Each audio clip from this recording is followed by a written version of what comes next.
Time now for Great Day Books. So many reads came out during 2022. Yeah, and here are some great options. Is our friend Lori Fazio from RJ Julia Booksellers, and yes, we're hopping on the bandwagon. Scott's very excited. I am. I read the first 40 pages, and good. I'm just drawn in. I'm Yeah. just sucked in. So we could start with this then, because Yeah, let's so start this with is it. our book club choice. Yeah.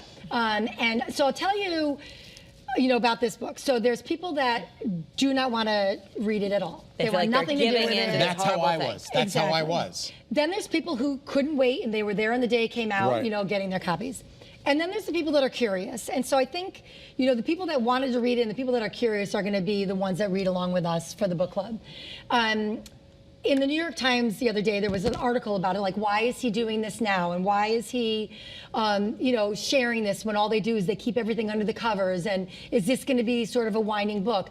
And they read the book, and their opinion was that, no, it actually has substance to it. It goes a little deeper than they thought.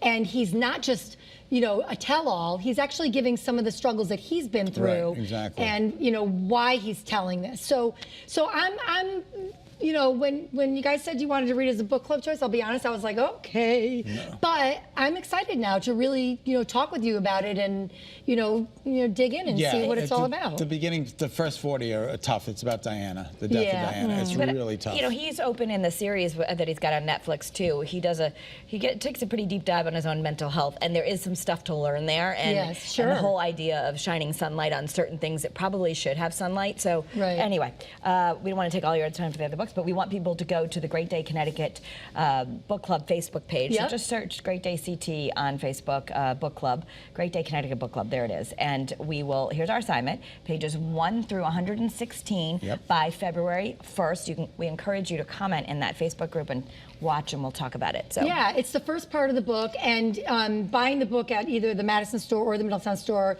mention the book club, you'll get 20% off. Oh, nice. And then Okay. read along with us and comment so we can discuss it. It's Okay. good. So far, it's a great read. So I'm very excited to continue. maybe Good. he'll come Look to how RJ. cute he is on the I back know, there. right? Maybe he'll Tons. come to RJ Julia and do a Maybe he'll signing. come to RJ Julia. I'm sure. Hey, We great. would take an event like that. Yes.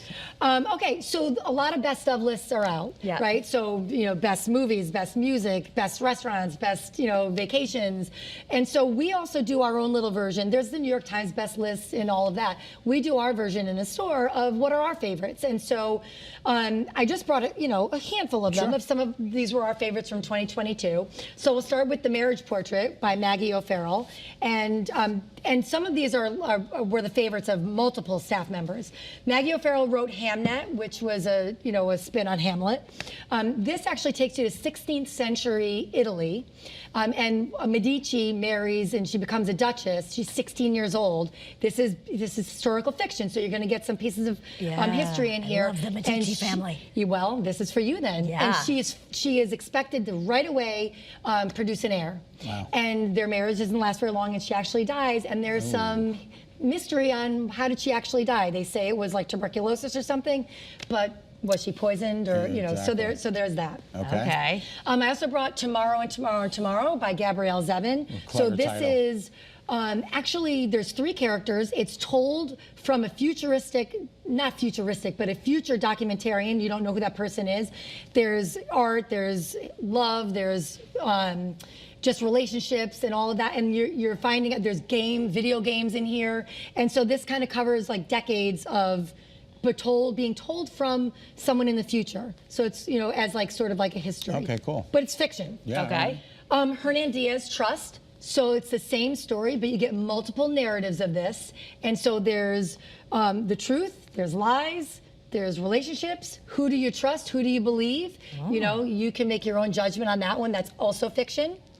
And then I brought 2 nonfiction. So Rinker Buck, actually, he used to write for the Harvard Current.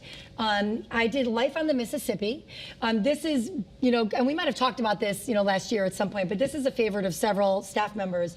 If you want to go on a flatboat on the Mississippi River from Pennsylvania to New Orleans, and you want to be like a modern day Huckleberry Finn, this is the book for you. And then So we were just being Newman. asked if this is a good book, the Paul Newman book. So we all know Paul Newman. We know, his eyes. We know his art. We know his philanthropy. Yeah. But these are his transcripts Wow. that were turned into a book. So you're really going to get, more than you know about him from what's told out there in the media. The Extraordinary Life of an Ordinary Man. Yeah, we did there's a podcast, we had an event, and so the author and his daughter actually, were a part of what we discussed. So you're going to get a lot of information in this. And hey, sweet. Kim had a code New Year 20. New Year 23 will get you a discount on our healthy habits. So just make sure you put that in. New All right. Year 20.